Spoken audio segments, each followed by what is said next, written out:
ဂိမ်းနဲ့ဆော့မယ်ကင်မရာကောင်းတဲ့ဖုန်းလေးတဲ့15သိန်းအောင်မှာဘာကောင်းလဲကိုတဲ့လက်ရှိမှာဆိုရင်ကျွန်တော်တို့ဒီ official global တွေရအောင်เนาะ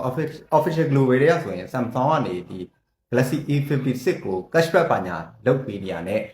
ရှိရပေါ့နော်ဆိုတော့ iPhone ဆိုရင်ဒါအရင်တော့20ကျော်ကနေအခုဆိုရင်16ကျော်ပဲရှိတော့15သိန်းအောက်တော့မဟုတ်ဘူးเนาะofficial global တွေကကင်နေတယ်ဆိုရင် iPhone တွေမစိုးဘူးပြီးတော့ဟိုတလောကမိတ်ဆက်သွားတဲ့Oppo တွေကပေါ့နော် Reno 15S ဆိုတာရှိမယ်သူလည်းပဲကင်ရတဲ့ hand feeling ရောဒါ pic quality ဘာညာရောမစိုးဘူးကင်မရာလည်းဒါ